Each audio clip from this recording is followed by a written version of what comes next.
دھمکی والے دینے والوں کو ہم ایسے چیٹی سے ایسا مزل دیتے ہیں۔ واہ واہ واہ، ہمیں دھمکی کی کوئی الجھن فکر نہیں ہے۔ واہ، الحمدللہ ہمارے سینے پر کوش ہے اختر رضا کا، سبحان اللہ سبحان اللہ۔ ہمیں کسی کی کوئی فکر نہیں ہے۔ اللہم ہدایت الحق والصواب۔ امام اعظم ابو حنیفہ مجتہد مطلق تھے، امام شافعی بلا شبہ وہ بھی مجتہد مطلق، اور جتنے بھی مجتہدین مطلق گزرے ان کے اجتہادات کے بارے میں ہم کوئی اعتراض نہیں کر سکتے، مگر جس نے کسی امام کی تقلید قبول کر لی تو وہ دوسرے امام کی ان کے مختلفی مسئلے میں تقلید نہیں کرے گا، ورنہ وہ مقلد نہیں، وہ درجہ مجتہد میں ہو، اپنے کو سمجھتا ہے، یا یہ کہ وہ نفس کا غلام ہے۔ مثلا امام ابو حنیفہ نے فرمایا کہ عورتوں کے چھونے سے وضو نہیں ٹوٹتا، خون کے بہنے سے وضو ٹوٹ جاتا ہے۔ جسم سے خون بہے تو وضو ٹوٹ جاتا ہے، مگر بیوی کو ہاتھ لگاتے تو وضو نہیں ٹوٹتا۔ امام شافعی بالکل اس کے برعکس کرتے ہیں کہ بیوی کو اگر چھو دیا اپنے ہاتھ سے تو اس کا وضو ٹوٹ جاتا ہے، اور سر سے پاؤں تک اس کے خون بہہ جائے تو وہ جگہ دھو کر کے وہ نماز پڑھ لے، اس کا وضو نہیں ٹوٹا۔ اب ایک آدمی شافعی ہے، اس نے اپنی بیوی کو چھوڑ دیا، ارے یار چلو امام ابو حنیفہ کے نزدیک تو جائز ہے، وضو نہیں ٹوٹا، ہم نماز پڑھ لیں۔ تو اس شخص کو ہم یہ کہیں گے کہ اس نے اپنے امام کی تحقیق کی، تقلید نہیں کی بلکہ تحقیق کی، اور اس کے لیے یہ جائز نہیں تھا کہ وہ نماز اپنی اس طرح پڑھے۔ اور جب خون بہ گیا ایک حنفی کا، اس نے کہا یار شافعی کے مذہب پر عمل کر لو، تو یہ اتباع نفس، اتباع ہوا ہے۔ میں اب یہ پوچھنا چاہتا ہوں کہ کیا مولانا الیاس قادری کو وہ منصب حاصل ہے جو امام شافعی یا امام ابو حنیفہ یا امام مالک کو منصب حاصل تھا؟ کیا یہ اجتہاد مطلق تو کیا اجتہاد فی المسائل کا بھی درجہ رکھتے ہیں؟ اجتہاد فی المسائل تو اور بات رہی، اصحاب تمیز میں سے بھی ہیں، اصحاب تمیز بھی بات الگ رہی، کیا وہ تلفیق کا بھی ڈھنگ جانتے کہ مسائل کو کیسے انتخاب کیا جاتا ہے؟ وہ بھی نہیں جانتے۔ تو پھر ان کو یہ حق کہاں سے پہنچتا ہے کہ وہ ٹی وی استعمال کرنے اور نہ کرنے کے معاملے کو حنفی شافعی کے اختلاف پر محمول کریں، بلکہ ان کو یہ چاہیے کہ وہ حنفی ہیں تو امام ابو حنیفہ کے فتوے پر عمل کریں۔ کیا امام ابو حنیفہ کا کوئی ایسا فتویٰ ہے کہ جو انہوں نے مووی بنانے کی اجازت دی ہو، یا تصویر کشی یا قلم سے تصویر بنانا، یا یہ اس طریقے پر کہ آدمی روشنی سے تصویر بنا دے کسی پردے سیمی پر یا اور کسی طریقے پر، اس کی کوئی جائز صورت انہوں نے بتائی ہے؟ نہیں۔ تو پھر ان کو امام ابو حنیفہ نے جو حرام کہا اس حرمت پر قائم رہنا چاہیے۔ امام شافعی نے بھی ویسے ہی کیا۔ اب یہ ان کا کہنا کہ حنفی اور شافعی کے اختلاف جیسا ہے، یہ بالکل بیجا بات ہے۔ اس صورت میں علماء کرام میں جو اصحاب تمیز ہیں وہی کوئی اس سلسلے میں باقاعدہ ترجیح و تصحیح کے کام کر سکتے ہیں۔ مطلب یہ ہے میرے کہنے کا کہ ائمہ تصحیح، ائمہ ترجیح، یہ لوگ تو اب رہے نہیں۔ اب جو ایک آخری چھٹے نمبر کا درجہ تھا وہ اصحاب تمیز کا تھا، میں نے بہت ٹٹولا علماء میں، تو میری نظر میں مفتی اعظم قبلہ کے بعد کوئی ایسا فرد نہیں نظر آیا جس کو اصحاب تمیز کے منصب پر ہم مان سکیں۔ اس لیے جب مسائل میں تغیر آتا ہے، کسی حاجت، ضرورت یا تعامل کی وجہ سے، ضرورت میں تو آدمی کو خود دعوت مل جاتی ہے، اجازت مل جاتی ہے، مگر حاجت، تعامل وغیرہ کے معاملے میں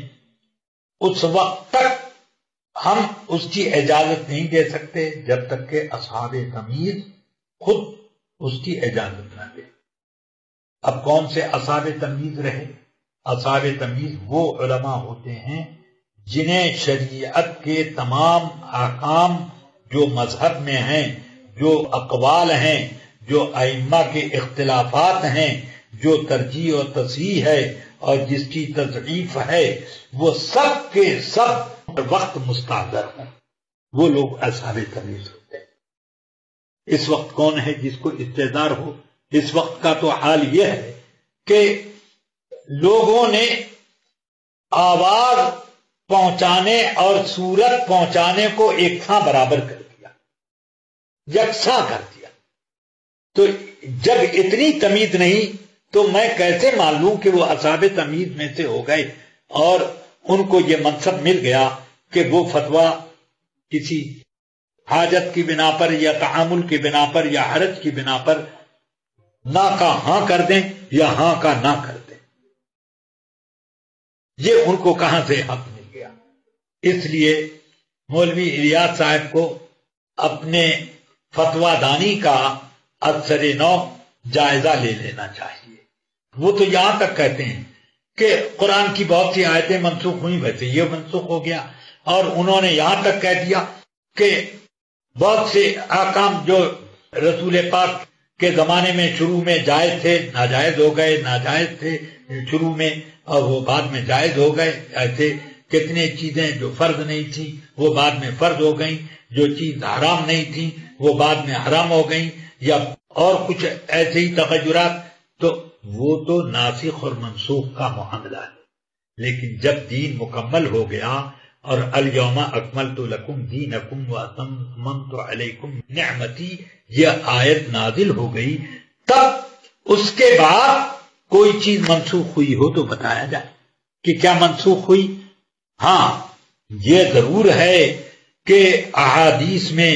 قرآن کریم میں اور اجماع امت میں کچھ ایسی چیزیں قواعد ملتے ہیں جن سے ان نئے حالات کی وجہ سے کچھ احکام میں صورتاً تغیر ہوتا ہے، حقیقتاً نہیں۔ اعلی حضرت نے اس سلسلے میں باقاعدہ بحث فرمائی کہ امام کا ایک قول سوری ہوتا ہے اور ایک قول ضروری ہوتا ہے، کہ اگر وہ حالات جو اب ہیں امام کے زمانے میں ہوتے تو وہ اسی وقت کا حکم دیتے۔ مثال کے طور پر امام اعظم نے اور دیگر تمام ائمہ نے یہ فتویٰ دیا کہ عورتوں کا مسجد میں جماعت کے لیے حاضر ہونا ناجائز، یہ فتویٰ دیا۔ حضور اکرم صلی اللہ علیہ وسلم کی وفات کے بعد تک حضرت عمر رضی اللہ تعالیٰ عنہ کے زمانے میں بھی اور ان کے بعد بھی عورتیں مسجد میں آتی تھیں، نماز پڑھتی تھیں۔ حضرت عمر نے البتہ اس پر ناراضگی کا اظہار کیا۔ ام المؤمنین حضرت عائشہ نے یہ فرمایا، اس زمانے میں جو عورتوں نے اپنے حالات بگاڑ لیے ہیں، اگر حضور کے زمانے میں یہ حالت پیدا ہوتی تو لمنعہن من المساجد کما منعت نساء بنی اسرائیل، حضور ان کو مسجدوں سے اسی طرح روک دیتے جیسے بنو اسرائیل کی عورتیں روکی گئی۔ تو اس کا یہ مطلب تھوڑی ہے کہ یہ حکم منسوخ ہو گیا، اصل حکم یہی ہے کہ عورتیں مسجد میں آ سکتی ہیں، مگر کچھ مانع ایسے پیدا ہو گئے کہ وہ اب نہیں آ سکتی، رکاوٹیں پیدا ہو گئیں جو نہیں آ سکتی ہیں۔ اب اس کو جو بھی سمجھیے، قرآن حکیم میں فرمایا اللہ تعالیٰ نے کہ خون حرام ہے، میتہ حرام ہے، خنزیر حرام ہے، یہ وہ سب حرام بتایا، اور یہ بھی فرمایا فَمَنِ اضْطُرَّ فِي مَخْمَصَةٍ، جو آدمی مخمصہ میں پڑ جائے، یعنی اس کے اوپر ایسی حالت آ جائے۔ اصل میں مسائل کے لیے قواعد کتاب اور سنت سے متعین ہیں، جیسے قرآن حکیم میں فرمایا ما جعل علیکم فی الدین من حرج، کہ اللہ تعالی نے تمہارے لیے دین میں کوئی تنگی نہیں رکھی، مشقت اور ضرر سے مسلمانوں کو بچانے کے لیے اللہ نے ایک یہ قاعدہ دیا، لا یکلف اللہ نفسا الا وسعها، کسی پر اللہ تعالی اتنی ہی ذمہ داری دیتا ہے جو اس کی طاقت اور وسعت کے اندر ہو۔ اسی طرح اللہ تعالی نے فرمایا یرید اللہ بکم اليسر ولا یرید بکم العسر، اور اس طرح پر کتاب اور سنت سے کچھ قواعد منتخب ہوئے جس کی روشنی میں آنے والے حالات کے لیے کچھ تبدیلی احکام کی سی شکل ہوتی ہے، اور حقیقت میں وہ تبدیلی احکام نہیں ہے بلکہ صورت مسئلہ کی تبدیلی ہے۔ جیسے امام ابو حنیفہ نے اور ان کے اصحاب نے حرام کیا کہ دین کی تعلیم دینے پر، امامت کرنے پر، اذان دینے پر اور کسی بھی فعل طاعت کی انجام دہی پر تنخواہ لینا، مزدوری لینا یہ ناجائز ہے۔ مگر جب ایسے حالات پیدا ہو گئے کہ جو علماء کو حکومت کی طرف سے، حکومت اسلامیہ کی طرف سے یا خلافت کی طرف سے جو وظائف ملتے تھے، اور اسی وظیفے کی بنیاد پر لوگ جن کو شوق ہوتا تبلیغ دین کا وہ تبلیغ دین کرتے، کچھ لوگ اپنے عبادت میں مصروف رہتے، ان کو وہ وظیفہ کسی کام کرنے کا نہیں ملتا تھا، بلکہ ان کے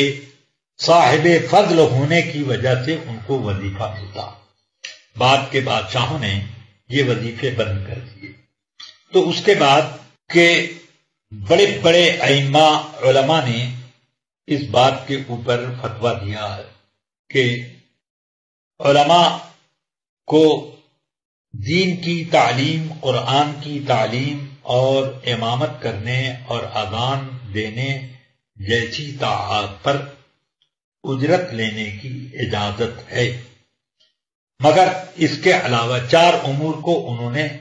اجازت میں رکھا، اور یہ فرمایا لئلا یضیع الدین، تاکہ دین ضائع برباد نہ ہو جائے، کہ اب علماء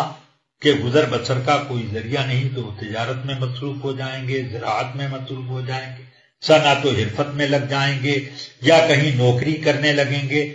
اور ان کو اب اتنا وقت نہیں ملے گا کہ لوگوں کو دین کی تعلیم دے سکیں۔ تو اصل حکم تو اب بھی یہی ہے کہ دین کی تعلیم پر اجرت لینا ناجائز، اصل حکم اب بھی یہی، مگر کیونکہ یہ صورت پیدا ہو گئی کہ دین برباد ہو رہا ہے، تو اگر یہ صورت امام ابو حنیفہ کے زمانے میں بھی پیدا ہو جاتی تو وہ یہ فتویٰ دیتے۔ تو اصل حکم تو اب بھی ہے، یعنی اب بھی اگر علماء کے وظائف شروع ہو جائیں اور علماء کوئی کام کریں یا نہ کریں، ان کے فضل و اکرام کے طور پر وظیفے حکومت اسلامیہ دینے لگے، تو اب اس وقت بھی وہ ناجائز ہو جائے گا، ویسے ہی جیسے پہلے ناجائز تھا، کہ آج ان کے معاش کا مسئلہ تنگ تو ہے نہیں، معاش کا انتظام تو کر دیا حکومت نے، اس لیے اب یہ لوگ اپنے ذوق سے دین کی خدمت کر دے گئے، یہ ہو جائے گا۔ تو اسی طریقے پر یہ بھی مسئلہ آیا۔ اب رہ گئی یہ بات کہ ضرورت اور حاجت سے جو تغیر ہوتا ہے وہ تغیر کس تحقیق کی بنیاد پر ٹی وی کے اوپر لاگو ہوگا؟ اس وجہ سے کہ ٹی وی میں جو بھی آپ نے تحقیق کی اس کا دار و مدار جا کر صرف اس بات پر آتا ہے کہ لوگوں تک بات پہنچائی جائے، اس بات پر نہیں آتا کہ لوگوں تک تصویر اور صورت پہنچائی جائے۔ تو جب اتنے سے ضرورت یا حاجت پوری ہو لیتی ہے کہ آواز پہنچا دی جائے، تو اب ٹی وی میں صرف آپ اپنی آواز دیجئے، تصویر دینے کی کیا ضرورت ہے؟ جیسے انٹرنیٹ پہ کام ہوتا ہے یا ریڈیو سے کام ہوتا ہے ویسا آپ انجام دیجئے، اس طریقے پر وہ کام ہو سکتا ہے۔ تو آپ اپنا ویڈیو چینل کھولنے کے بجائے ریڈیو چینل کھولیے، کون روکتا ہے؟ اس کے ذریعے سے اپنے دین کے اشاعت کیجیے، تبلیغ کیجیے۔ ہم نے بھی بہت ساری تقریریں ریڈیو اسٹیشن سے جا کر کے اپنی نشر کرائیں، امریکہ میں بھی جا کر کے، اسی طرح یورپ میں بھی، ہالینڈ میں بھی، کویت گئے تو وہاں پر بھی اپنی تقریر ریڈیو ہی کے ذریعے سے نشر کی۔ ہم کو ٹی وی اسٹیشن پر جانے کی ضرورت ہی نہیں پیش آئی کبھی، نہ اس کو ہم نے ضروری سمجھا اور نہ اس پر ہماری بات کا پہنچنا موقوف رہا۔ دنیا میں کونے کونے میں لوگ بی بی سی کی خبریں سنتے ہیں، اس کے لیے کیوں نہیں لوگوں نے یہ ضروری قرار دیا دنیا والوں نے کہ ٹی وی چینل جب تک نہ ہو اس وقت تک ہم یہ بی بی سی کی کوئی خبر نہیں سنیں گے۔ ایسی قید تو کسی نے نہیں قرار دی۔ تو اس لیے اب یہ کہنا کہ آواز اور صورت مل کر، دونوں مل کر تبلیغ کرتے ہیں، یہ بات سمجھ میں نہیں آتی، بلکہ آدمی کی بات کا وزن ہونا چاہیے، بات کی دلیل ہونی چاہیے، اپنی باتوں کے ذہن نشین کرانے کا ملکہ ہونے چاہیے، افہام و تفہیم کی قوت باقاعدہ ہونی چاہیے، زبان میں ایسی لوچ ہو، انداز بیان اتنا خوبصورت ہو کہ لوگ اس کے سننے کے لیے اپنا وقت صرف کرنے کے لیے خوشی خوشی راضی ہو جائیں اور خود بخود اس کی طرف ان کے دل میں کشش پیدا ہو، تب یہ سب کام ہو جائے گا۔ اور اس میں یہ بہانے بازی کرنا کہ یہ ایک محقق نے یہ کہا، ایک محقق نے ناجائز کہا، جس محقق نے ناجائز کہا اس نے اپنی تحقیق اپنے امام کی تحقیق پر رکھی، اور جس نے جائز کہا تو اس نے اپنے جواز میں کوئی ایسی دلیل نہیں پیش کی جس کی وجہ سے وہ صورت پیدا ہو سکے جو صورت مسئلہ تبدیل ہونے کی وجہ سے حکم تبدیل ہو سکے۔ تو وہ صورت نہیں ہوئی، تو جب وہ صورت نہ ہوئی تو پھر یہ کہنا بالکل بے معنی ہے کہ ہم نے ایک محقق کے قول پر عمل کیا اور آپ نے دوسرے محقق کے قول پر عمل کیا۔ تو آپ کے محقق نے جو بات کہی ہے وہ بات باوزن ہے کہ نہیں، یہ کون طے کرے گا؟ کیا وہ لوگ جو کہ فتویٰ لکھنے اور فتویٰ کی زبان سمجھنے کی قوت ہی نہیں رکھتے، وہ لوگ یہ طے کریں گے، یا وہ طے کرے گا جو فتویٰ کی زبان بھی جانتا ہے، فتویٰ کے اصول و قواعد بھی جانتا ہے، فتویٰ کی لائن کا آدمی بھی ہے؟ ایک گھڑی بگڑ جاتی ہے تو ایک اناڑی آدمی سے اس کی مرمت نہیں کرائی جاتی، کسی ماہر کے پاس رجوع کیا جاتا ہے۔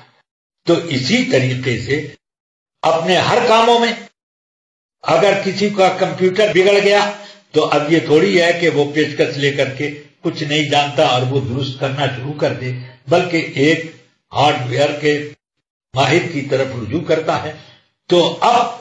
اسی طرح دین کے معاملے میں اگر دو تحقیقیں آپ کے سامنے ہیں تو اب آپ